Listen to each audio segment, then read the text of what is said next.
Shirley, you've created, it's your brainchild, all these roads lead to St Margaret's. Yes. Just how much work has gone into this chart? A lot.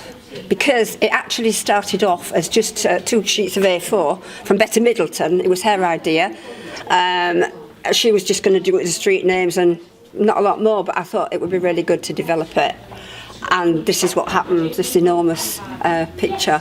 So set to and researched it, got names of the places, found out that they were not all rivers, some were villages and towns, which is we didn't know until we started looking. So the point was, you're trying to cover how many rivers actually made up Longhill. Yeah.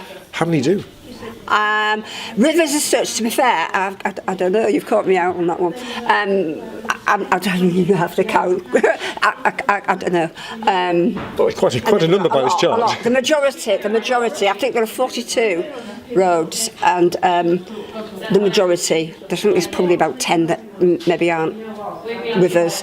But yeah, been really interested in doing it actually. We went to the Hull History Centre and we got old maps from when Longhill first started. So you see here from 1950 when the first few houses were built, and then by 1958 there's all these, 1963, and I guess that must have been when it was completed.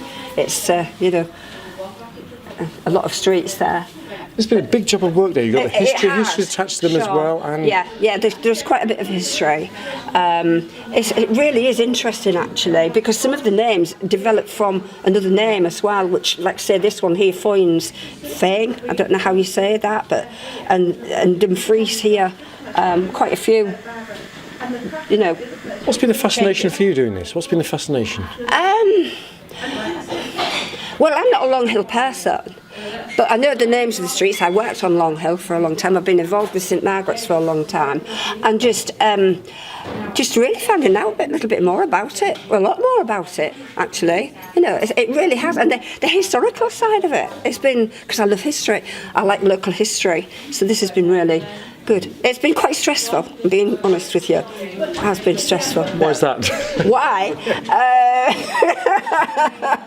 Because I took it on, and once you take it on, you've got to finish it, I suppose. And I ended up like being the lead on it, but hey ho.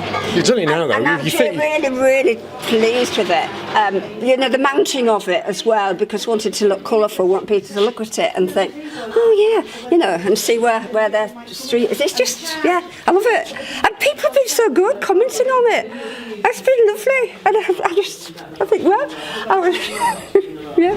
Is that it now? Is that the end? No, I've been told it's going to go further.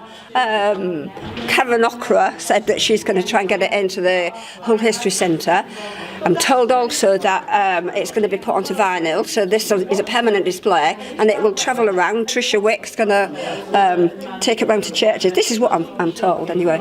And yeah, it's we're going to take it into the school, find out more, even more. Alison Wilson said about doing finding the trees, the original trees and stuff. And it's just, yeah, this is the beginning, she said.